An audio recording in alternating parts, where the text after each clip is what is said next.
महाराष्ट्र सरकार का आर्थिक वर्ष 2022-23 के लिए शुक्रवार को बजट पेश किया गया है। राज्य के वित्त मंत्री अजित पवार ने महाविकास आघाड़ी का तीसरा बजट पेश किया। इस बजट में कृषि, शिक्षा, स्वास्थ्य, उद्योग और अन्य विकास योजनाओं के लिए विशेष प्रावधान किया गया है। राज्य के वित्त मंत्री अजित पवार ने बजट पेश किया। इस बजट में सबसे ज्यादा किसानों के लिए घोषित योजनाओं पर डालते हैं एक नजर। किसानों को नियमित कर्ज अदायगी, 20 लाख किसानों को प्रोत्साहन, 50,000 रुपये का अनुदान, 10,000 करोड़ खर्च होने की उम्मीद। भू विकास का 965 करोड़ का कर्ज माफ़ी, सोयाबीन और कपास की फसलों के लिए विशेष कार्य योजना के लिए 3 साल में 1,000 करोड़। कृषि निर्यात नीति बनाने वाला महाराष्ट्र देश का पहला राज्य है। स्थानीय निकायों में ओबीसी का प्रतिनिधित्व सुनिश्चित करने के लिए नए समर्पित पिछड़ा वर्ग आयोग की स्थापना। अब सीएनजी पर टैक्स 13.5% से घटाकर 3%। बजट में विदर्भ का क्या हुआ? वर्ष 2022-2023 में गोसीखुर्द परियोजना के लिए 853 करोड़ 45 लाख की धनराशि, डॉक्टर बाबा साहेब आम्बेडकर चिकित्सा शिक्षा एवं अनुसंधान संस्थान में स्नातकोत्तर संस्थान स्थापित करने की मंजूरी। समृद्धि महामार्ग को नागपुर से भंडारा, गढ़चिरौली और गढ़चिरौली तक बढ़ाने का स्वीकृति। गढ़चिरौली के लिए नया हवाई अड्डा। नागपुर समेत मुंबई और पुणे में स्वतंत्रता संग्राम से जुड़े स्थलों का हेरिटेज वॉक। बाला साहेब ठाकरे गोरेवाड़ा नेशनल पार्क में अफ्रीकन सफारी शुरू होगी। वित्त मंत्री अजित पवार ने स्वास्थ्य क्षेत्र के लिए भी कई महत्वपूर्ण घोषणाएं की। 8 करोड़ की लागत से 8 मोबाइल कैंसर निदान वाहन। नांदेड़, अमरावती, जालना, भंडारा, अहमदनगर और सतारा में 50-50 बिस्तरों की प्रथम श्रेणी ट्रॉमा केयर यूनिट तैयार किया जाएगा। सभी जिलों में महिला अस्पताल हिंगोली, यवतमाल, सांगली, सातारा, धुले, सिंधुदुर्ग, रायगढ़ में 100 बेड वाला महिला अस्पताल तैयार होगा। 60 सरकारी अस्पतालों में मोतियाबिंद सर्जरी का इलाज। Nano biotechnology, drone technology. प्रदेश के प्रत्येक राजस्व विभाग में इनोवेशन हब स्थापित किया जाएगा। हर जिला अस्पताल में टेलीमेडिसिन सेंटर स्थापित किए जाएंगे। बाद में यह सेवा उप जिला अस्पतालों में भी उपलब्ध होगी। बजट में उद्योग के लिए भी कई बड़े ऐलान किए गए। मैग्नेटिक महाराष्ट्र 2.0 के अंतर्गत 98 निवेश समझौते के तहत 1,89,000 करोड़ रुपए का निवेश और 3,30,000 रोजगार के लिए नए अवसर प्रदान करने का लक्ष्य। ई वाहन नीति का उद्देश्य 2025 तक वाहन पंजीकरण में इलेक्ट्रिक वाहनों की हिस्सेदारी को 10% और प्रमुख शहरों में सार्वजनिक परिवहन को 25% तक बढ़ाना है। 5,000 चार्जिंग स्टेशंस की सुविधा। मुख्यमंत्री रोजगार सृजन कार्यक्रम के तहत 30,000 और स्वरोजगार परियोजनाओं से लगभग 1 लाख रोजगार के अवसर। पंडिता रमाबाई स्मृति शताब्दी महिला उद्योग स्वरोजगार शुरू करने के लिए कोविड की विधवाओं को 100% ब्याज वापसी प्रदान करने की एक नई योजना है।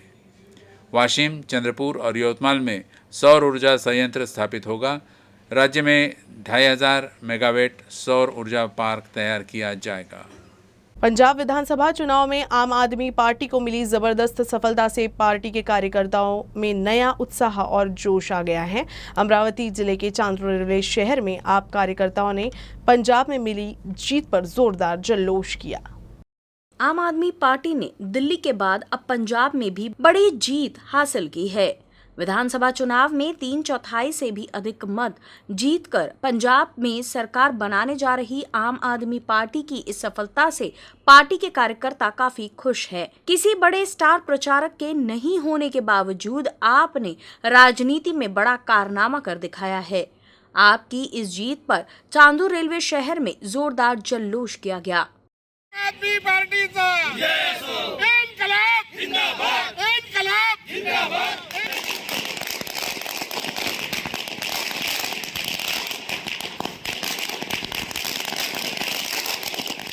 सर्वसामान्य व्यक्ती आता हा आरोग्याच्या प्रश्नावर, शिक्षणाच्या प्रश्नावर, विकासाच्या प्रश्नावर मत देत आहे। म्हणून आज देशाचं राजकारण हे पूर्णतः केजरीवाल साहेबांच्या नेतृत्वात ताकदीनं बदलत आहे।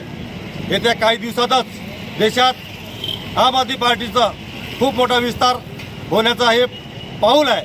आज काँग्रेस भाजपनंतर आम आदमी पार्टी ही देशात 3ऱ्या नंबरची पार्टी लोक अपेक्षेने बघत आहेत। भाजप काँग्रेस नंतर 2 राज्य सरकार असणारी एकमेव पार्टी आता केजरीवाल साहेबांची आम आदमी पार्टी आहे। महामानव बाबासाहेब आंबेडकर आणि भगतसिंग यांचं स्वप्न पूर्ण करणारी पार्टी एकमेव पार्टी ती आम आदमी पार्टी आहे। आता सर्वसामान्य व्यक्तीच्या लढ्याला यश आहे। सामाजिक संगठन सस्टेनेबल अर्बन मोबिलिटी नेटवर्क के तहत जागरूकता अभियान शुरू किए गए हैं, जो राज्य भर के शहरों में बस सेवाओं को सक्षम करने के उद्देश्य से एक पहल है। इसके तहत अमरावती के इरविन चौक और दशहरा मैदान में पटनाट्य पेश किया गया है।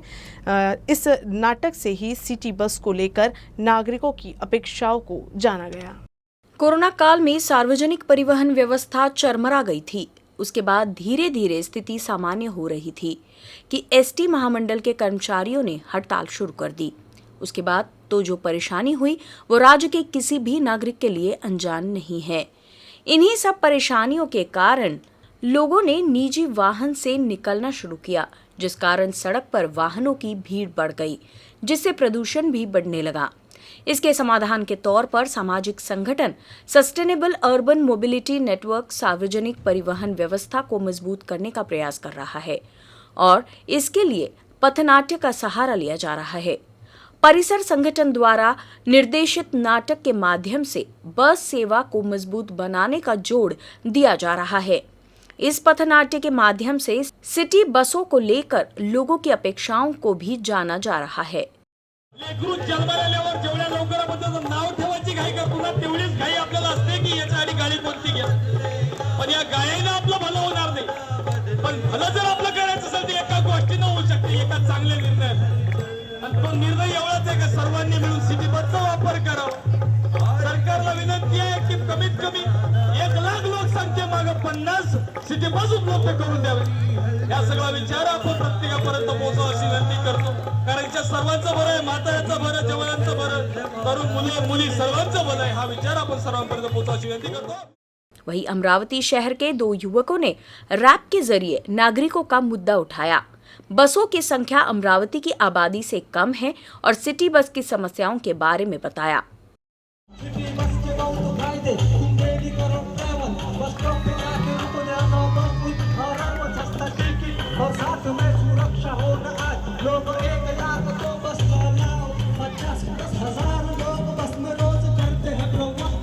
सीट मिलने का नहीं होता है प्रयास, हर व्यक्ति को जगह और सुरक्षा मिलेगी आज, ये मुमकिन है कर सिटी बस का होगा विकास।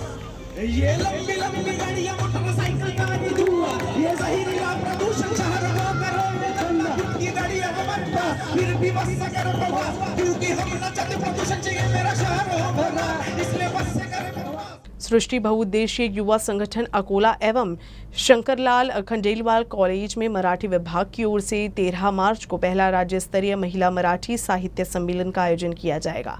इस संबंध में डॉक्टर ताराताई ने एक संवाददाता सम्मेलन में जानकारी दी। राज्य स्तरीय मराठी महिला साहित्य सम्मेलन में मातृशक्ति गौरव पुरस्कार, परिसंवाद, गजल, मुशायरा, कवि सम्मेलन आदि का आयोजन किया गया है। इसके अलावा मेधावी छात्रों को सम्मानित किया जाएगा। अंतर्राष्ट्रीय महिला दिवस के अवसर पर आयोजित महिला साहित्य सम्मेलन की अध्यक्ष वरिष्ठ साहित्यकार डॉक्टर शोभा रोकड़े होंगी और साहित्यकार डॉक्टर स्मिता निखिल दातार सम्मेलन का उद्घाटन करेंगी। साथ ही सामाजिक कार्यकर्ता सुनीता मेटांगे, महापौर अर्चना मसनी, डॉक्टर कुमुदिनी बोर्डे क्षीरसागर, अमरावती की डॉक्टर मंदा नांदुरकर, सोलापुर की सीमा शिंदे और नासिक की प्रतिभा सोनार भी मौजूद रहेंगी। महिला मराठी साहित्य सम्मेलन आयोजित पोषण महिलांनी आयोजित करायचं आणि पुरुषांचं सहकार्य द्यायचं, काय हरकत नव्हती, ठीक आहे। पण आनंदाची गोष्ट ही आहे की राज्यातील पहिलं महिला मराठी साहित्य संमेलन होत आहे। वास्तविकपणे महाराष्ट्र राज्यामध्ये खूप मोठे मोठे गाव आहेत, पुणे आहे, मुंबई आहे, सोलापूर आहे, नागपूर आहे, जवळ त्या मानाने अकोला खूप मागे असलेलं गाव आहे, पण तरीसुद्धा अकोल्यासारख्या ठिकाणी हे राज्यस्तरीय साहित्य संमेलन महिलांचं पहिल्यांदा होत आहे, ही अकोलेकरांच्या दृष्टीने अतिशय आनंदाची अभिमानास्पद अशी गोष्ट आहे असं मला वाटतं। बेंगलुरु से 6 साल पहले लापता मुकबधिर बालक अपने घर वालों तक सकुशल पहुंच गया है। ये सब संभव हो पाया है आधार कार्ड की वजह से। बेंगलुरु से लापता भरत नागपुर से वापस अपनी मां से कैसे मिला, इस पर देखते हैं ये खास खबर। एक माँ के लिए उसकी संतान दुनिया में सबसे प्यारी होती है, लेकिन अगर किसी कारणवश वो बच्चा लापता हो जाए तो अनुमान लगा सकते हैं कि उस माँ पर क्या बीत रही होगी। 6 साल के बाद जब वही संतान अपनी माँ से जब मिले तो उस भावुक पल को जिसने भी देखा उसकी भी आंखें भर आई। कर्नाटक के बेंगलोर में रहने वाला मुकबधीर भरत अपनी माँ पर्वतम्मा के साथ रहता था। जब वो छोटा था तभी उसके पिता की मृत्यु हो गई थी। बड़े लाड़ प्यार से माँ उसका पालन पोषण कर रही थी। इसी दौरान मार्च 2016 में जब भरत 13 साल का था तो चॉकलेट खरीदने के लिए वो अपने घर से 20 रुपए लेकर निकला, लेकिन वो वापस घर नहीं लौटा। कुछ महीने बाद अक्टूबर में वो नागपुर के रेलवे स्टेशन पर अकेला मिला। यहीं से भरत की एक नई शुरुआत हुई और भरत रेलवे पुलिस की मदद से मुकबधीर छात्रावास में पहुंचा। सिर्फ कन्नड़ भाषा समझने वाला भरत ने तब पेपर पर लिखकर अपना नाम बताया था। बच्चा 12 मार्च 2016 को गुम हुआ है करके वो अम्मा ने बताया। तो उसकी लैंग्वेज एक्चुअली कन्नड़ है, लेकिन उनके साथ में जो पुलिस कांस्टेबल था वो हमको ब्रीफ कर रहा था। तो 12 मार्च 2016 और 21 अक्टूबर 2016 को जो है बच्चा यहाँ पर पाया गया। इसका पीरियड हमें पता नहीं है कि बच्चा कहाँ पर था, क्या नहीं था। उसका नागपुर में पाया गया। रेलवे अथॉरिटी ने इसको अनाथालय में ला करके दिया गया। वो 20 रुपया लेकर के मम्मी से लेकर के बाहर में टॉफी लेने के लेकर के गया था। उसके बाद में वो बच्चा कभी रिवर्ट बैक हुआ ही नहीं। सभी नागरिकों के लिए आधार कार्ड की जरूरत है। ऐसे में भरत का भी आधार कार्ड बनवाने का प्रयास किया गया, लेकिन किसी न किसी तकनीकी कारण से उसका आधार कार्ड नहीं बन पा रहा था, जिसके बाद उसे मानकापुर के आधार सेवा केंद्र लाया गया तो पता चला कि उसका तो पहले से आधार कार्ड बना हुआ है और वो बेंगलोर का रहने वाला है। यही जानकारी भरत को उसकी माँ से मिलाने में मददगार साबित हुई। आधार कार्ड में जो डिटेल आया, पर्वतन्नमा करके इनके माता जी का नाम है। वो यलंका की रहने वाली है, बेंगलोर की। तो उनको फ़ोन किया वो जो मोबाइल नंबर से, तो वो बच्चा उसी का है करके वो पाया गया। उसके बाद में रणदीवे साहब जो अनाथालय से है, उन लोगों ने बाय रिटर्न में एक मेल डाला कि ये बच्चा वहाँ का मिसिंग है क्या करके। तो उनके पास में ऑलरेडी 2016 को ये कंप्लेंट लॉन्च थी। तो इसके तहत वो लोग आए हमारे पास में, और 7 तारीख को उनकी माँ भी एक पुलिस कांस्टेबल और एक लेडी पुलिस कांस्टेबल के साथ में इनोवा गाड़ी में ये लोग यहाँ पर पहुँच गए। अपनी माँ से 6 साल तक दूर रहने के बाद अब भरत अपने आधार कार्ड की बदौलत वापस से अपनी माँ से मिल पाया है। इस खबर से ये तो समझा जा सकता है कि हम सभी के लिए आधार कार्ड कितना ज़रूरी है। कैमरामैन मिथुन अदमाने से जितेंद्र श्रृंगारे, यूसीएन न्यूज़, नागपुर। अमरावती जिले के बेनोदा स्थित अपने आवास पर एक महिला ने फांसी लगाकर आत्महत्या कर ली। घटना का पता शुक्रवार सुबह 7 बजे लगा। मृतक महिला का पति बेनोदा थाने में सब इंस्पेक्टर है। पुलिस महिला की आत्महत्या के कारणों की जांच कर रही है। पुलिस के अनुसार मृतक की पहचान गंगा गणपत पुपुलवार के रूप में हुई है। पति गणपत पुपुलवार बेनोदा थाने में सब इंस्पेक्टर के पद पर कार्यरत है। वो 2 दिन की ट्रेनिंग के लिए वाशिम गए थे। घर में केवल गंगा, 8 साल का गौरव और 4 साल की गौरी ही थे। बच्चे शुक्रवार की सुबह 7 बजे जब उठे तो उन्होंने मां को पंखे से लटका हुआ देखा, तो बच्चों ने अपने पड़ोसियों को फोन कर इसकी जानकारी दी। इस घटना से साई संगम कॉलोनी में हड़कंप मच गया है। आत्महत्या के सही कारणों का पता नहीं चल सका। शव को पोस्टमार्टम के लिए ग्रामीण अस्पताल भेजा गया है। थानेदार प्रदीप चौगावकर ने बताया कि परिजनों के आने के बाद ही पोस्टमार्टम किया जाएगा। घटना में आकस्मिक मौत का मामला दर्ज किया गया है। अमरावती जिले के सैकड़ों आदिवासी छात्रों ने राज्य सरकार द्वारा आदिवासियों की तत्काल भर्ती की मांग करते हुए अमरावती के गर्ल्स हाई स्कूल चौक के आसपास भूख हड़ताल शुरू कर दी है। इस बीच जब सरकार ने भूख हड़ताल पर कोई ध्यान नहीं दिया तो नाराज आदिवासी छात्रों ने शुक्रवार को राज्य सरकार के खिलाफ अपनी डिग्री प्रमाण पत्र की प्रतियां जलाकर विरोध किया। पिछले 2 साल से सुप्रीम कोर्ट ने अभी तक भर्ती के फैसले को लागू नहीं किया है। आदिवासी छात्रों ने आरोप लगाया कि इन फर्जी प्रमाण पत्रों को प्राप्त करने वाले नागरिकों द्वारा 12,500 सीटों पर कब्जा कर लिया गया था। सुप्रीम कोर्ट के 6 जुलाई 2017 के आदेश की अवहेलना की जा रही है। ये वास्तविक आदिवासी युवा शिक्षित वर्ग के लिए हानिकारक है। प्रदेश में 12,500 आदिवासियों के रिक्त पदों को अविलंब भरा जाए। अमरावती शहर में प्रतियोगी परीक्षाओं के लिए प्रदेश में 12,500 सीटों के लिए आदिवासी के रिक्त पदों को तुरंत भरने और आदिवासी छात्रों का वर्ष 2020-21 का डीबीटी तत्काल देने की मांग छात्रों ने की। इसके अलावा छात्रों ने अमरावती के आदिवासी लड़के लड़कियों के छात्रावास को तत्काल पूरा करने की भी मांग की है।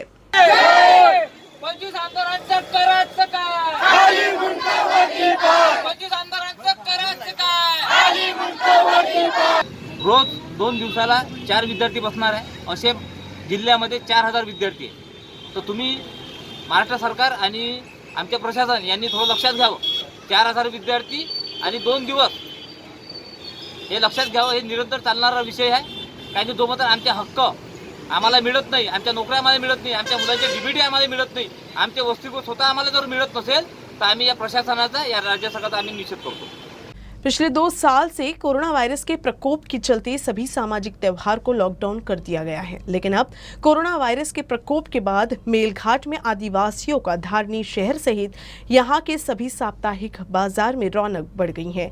होली के त्योहार ने नागरिकों का उत्साह और बढ़ा दिया है। होली आदिवासियों का सबसे बड़ा त्योहार मेलघाट में 5 दिनों तक मनाया जाता है। कोई भी व्यक्ति जो रोजगार के लिए बाहर गया हो, वे होली के लिए अपने गांव लौट रही हैं। वर्तमान में आदिवासी भाई मेलघाट के बाजार से अपने पूरे परिवार के लिए कपड़े खरीदने में लगे हैं। इस समय मेलघाट के धारणी समेत साप्ताहिक बाजार में करीब 1 करोड़ रुपए का कारोबार हुआ है। मेलघाट के नागरिक होली के महीने की तैयारी पहले से ही शुरू कर देते हैं। इस पर्व में 1 सप्ताह का समय बचा है, लेकिन धारणी के सभी कपड़ों की दुकानों में मेलघाट निवासी अपने पूरे परिवार के लिए कपड़े खरीदते नजर आ रहे हैं। आलम यह है कि कपड़ा बाजार में पैर रखने तक की जगह नहीं है। कपड़ों की दुकानों पर भारी भीड़ नजर आ रही है। तहसील के साप्ताहिक बाजार में भी ऐसी ही भीड़ देखी जाती है। मेलघाट के नागरिक होली के इस त्योहार को उत्साह के साथ मनाते हैं और इस त्योहार के लिए 1 महीने पहले ही तैयार हो जाते हैं। कोरोना की पाबंदियों के चलते मेलघाट में 2 साल से होली नहीं मनाई गई, लेकिन इस साल मेलघाट में धूमधाम से होली मनाई जाएगी।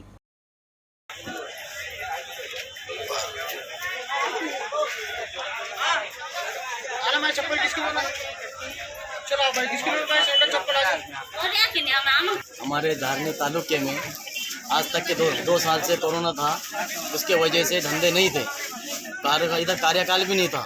अभी यहाँ सरकार ने 1 साल में ही छूट दी थी, तो ये साल होली अच्छी होने के लगभग आसार है और धंधे अच्छे हो रहे हैं।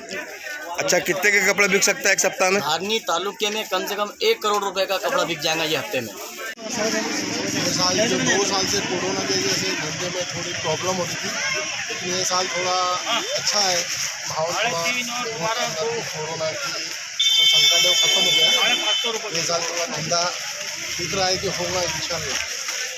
अकोला में कीर्तनकर महाराज समेत एक अन्य व्यक्ति के अपहरण को लेकर बवाल मच गया था। अपहरणकर्ताओं ने परिजनों से 7.5 लाख रुपए की मांग की थी। इस बीच पुलिस ने गिरोह के 3 सदस्यों को तत्काल गिरफ्तार करने में सफलता हासिल की है।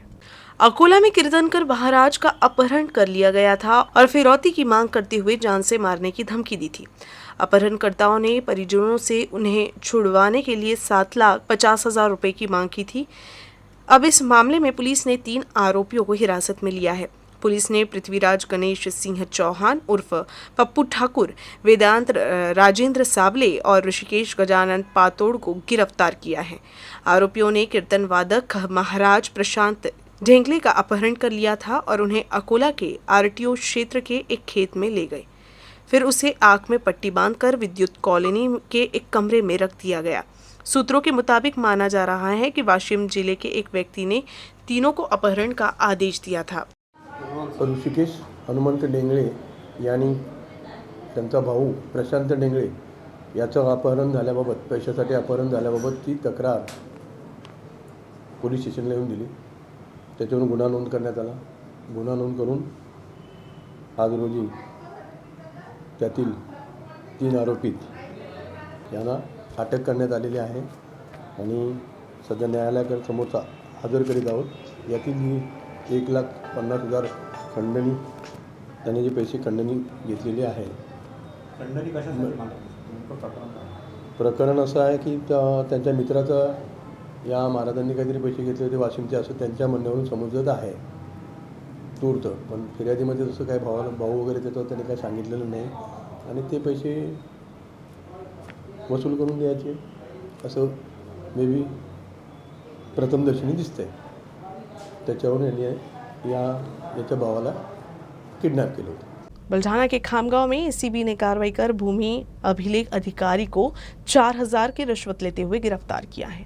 आरोपी ने एक अधिवक्ता से भूमि अभिलेख में संपत्ति में पक्षकार का नाम बढ़ाने और क्षेत्र में संशोधन के लिए रिश्वत की मांग की थी. खामगांव भू अभिलेख कार्यालय में कार्यरत आरोपी अधिकारी KR चौहान ने एक वकील के पक्षकार से संपत्ति में एक नाम जोड़ने और क्षेत्र में संशोधन करने के लिए 5,000 रुपये की रिश्वत मांगी थी.